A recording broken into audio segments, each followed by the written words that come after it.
Okay, so I'm going to talk about my lockdown project. So just to give you a little bit of background, for this project I used my Canon 6D, which has got a really beautiful 24 to 105 millimeter lens on it. Normally I like to take portraits, photos of people in the street. I like documenting my travels and documenting events and days out. So this is a sort of different style of photography for me. One of the things I'd thought during lockdown, as it was springtime, was that I'd really like to find some bluebells to photograph, but I didn't feel I could go to the local woods because they were out of my daily exercise range. And then I heard via social media that down at Sepulcher Cemetery, there were some bluebells. So here we go. I decided to go down there. I looked up where it was, and nestled between Walton Street Cycles and Zeng, the local Thai restaurant, is the entrance to St. Sepulcher. Having walked, cycled, driven past this entrance hundreds of times, it was interesting to find. I went through the entrance and very quickly arrived in this secluded haven right in the center of Jericho. It was really magical.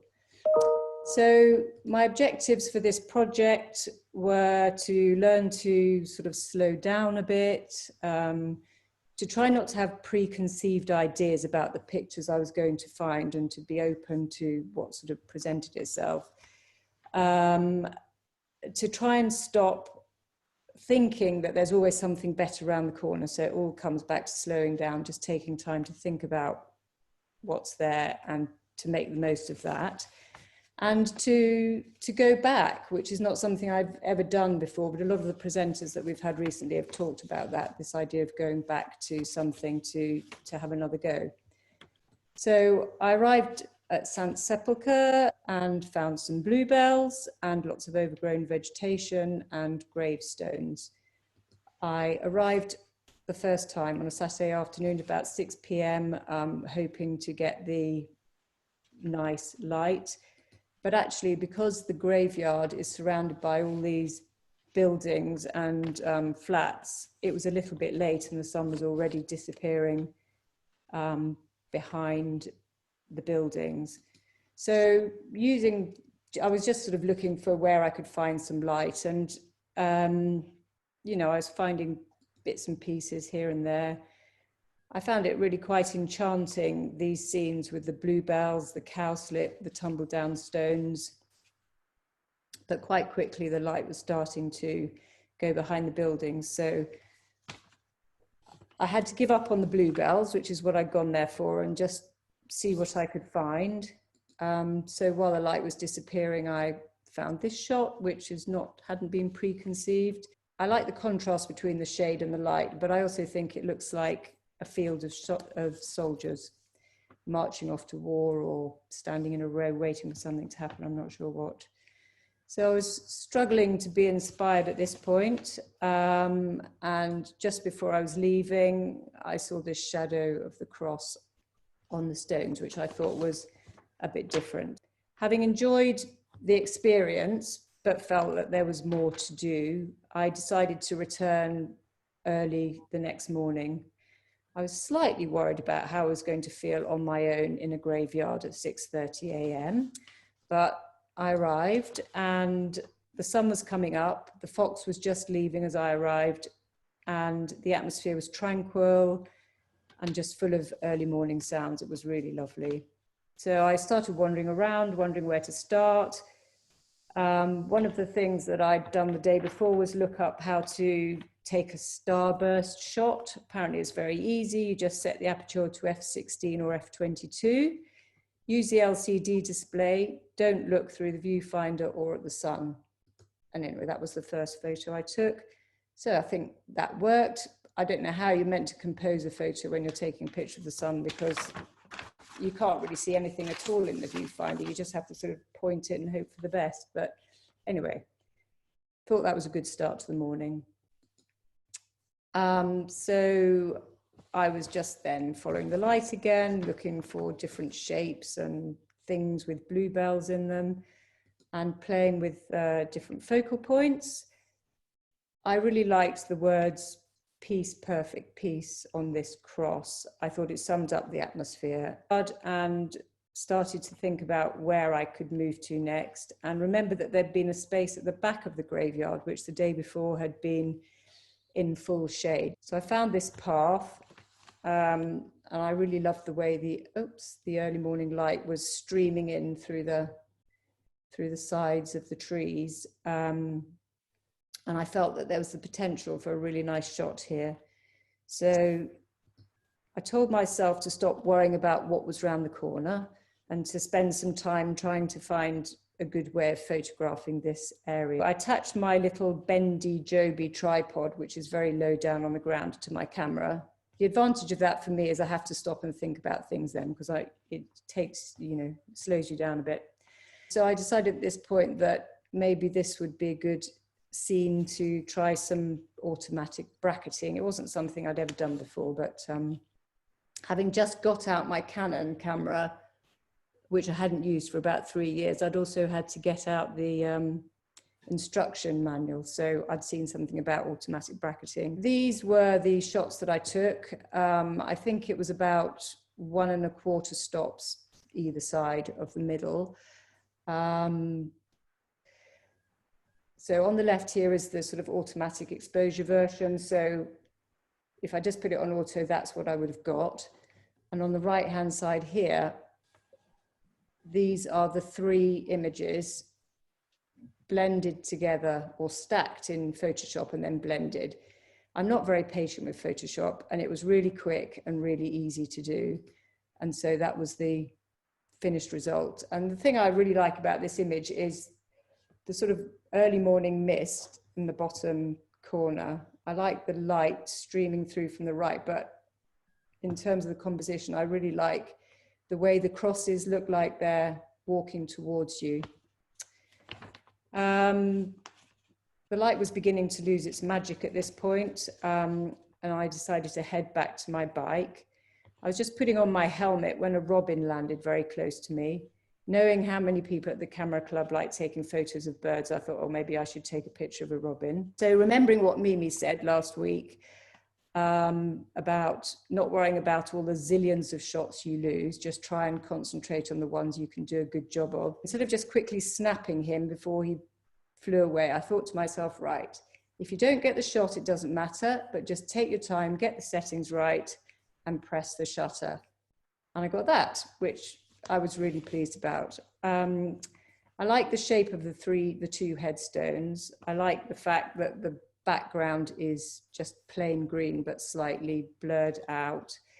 I like the fact that there's a little catch light in his eye. And for me, I thought the focusing was pretty spot on. And I've been struggling quite a lot with focusing recently, so I was pleased about that. So at this point, I decided to head home and have some breakfast. But as I was leaving the graveyard, I met somebody who I got into conversation with, and he was saying that the reason that the cemetery is looking so magical and unusual at the moment is, ironically, as a result of lockdown. It was because the council hadn't been able to get in and cut back all the vegetation, which by this point, apparently they would normally have done. So I thought, okay, well, the sun's shining. I don't know how long the bluebells are going to last for, or how long the sun's going to shine for. So I thought I'd better come back again tonight, but to come a bit earlier. So I came back on the Sunday afternoon, an hour earlier, before the light had disappeared behind the flats, and started looking for some shots to take. So my favorite thing to do is take photographs of people, and this girl was just in the graveyard collecting flowers with her mother. So I asked her mother and the girl if they'd mind if I took her photograph, and they both seemed to be very happy about it. I did email a copy of the picture to her mum afterwards, which she liked.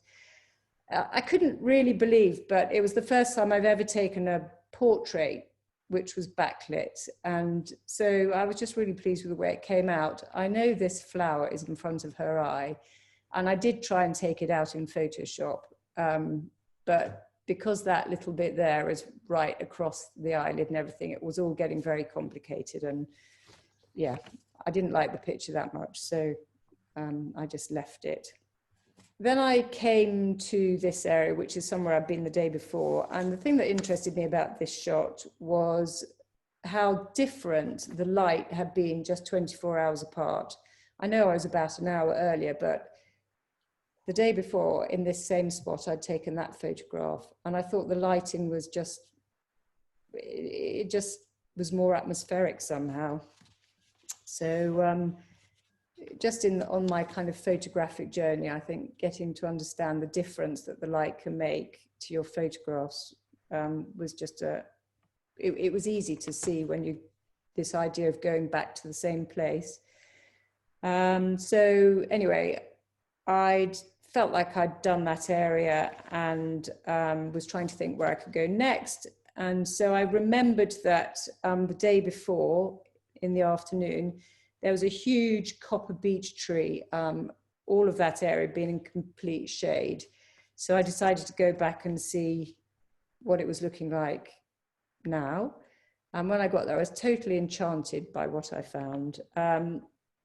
So all of the graveyards, you can see all the cowslip growing up and the bluebells sprinkled around in between. So I decided to try and find a way of just showing how tall the growth was getting. And I just loved the way the light was lighting the edge of the gravestones and highlighting, well, making the shadows and highlighting the edges of the shapes and things. I just thought it was really just quite lovely. I was totally entranced by it. And then with this picture, I decided this would be another good candidate for a bracketing shot. So I think once again, probably I was about 1¼ stops below and above. And obviously you can see how difficult the lighting situation was. But this time, I think the stacking and blending option worked really well. That's the automatic one that the camera would have given me. But in the blended version, the highlights aren't blown out here and you can still see the detail in the cross. By this point, the light was starting to go again. So I started to walk back along the path towards my bike, captured another starburst shot on my way back. And then I don't know what it is about the entrance to this place or where I was parking my bike, but it seemed to attract a lot of wildlife. So I thought this little squirrel was quite sweet. And I really liked the feeling that the squirrel was so at home in this sort of tumbled down, overgrown playground. I really liked the composition with the 3 headstones together with the overgrown cowslip, which created a sort of an intriguing atmosphere. And I couldn't quite get the squirrel in the position I wanted, and he quickly disappeared. So I decided, well, okay, I think there could be a really nice photograph to be found here. So I'll come back again tomorrow and see if I can get a squirrel where I want him with the light on him when I want him. So I came back the next day and the squirrel wasn't on the gravestone that I wanted. And it wasn't the picture that I was looking for, but that's where he was. He was only there for a couple of minutes. I just took another backlit photo, which I thought was quite cute. But I think the setup of this picture without all the overgrown cowslip and thing isn't nearly as intriguing as the previous picture could be if I got the squirrel in the right place. So that's it. That's my project that I've been doing. And hopefully when the sun comes out again, I'll go back and maybe see if I can add to it. Thank you. Very good. Sandra. Thank you, Sandra. Project, really great.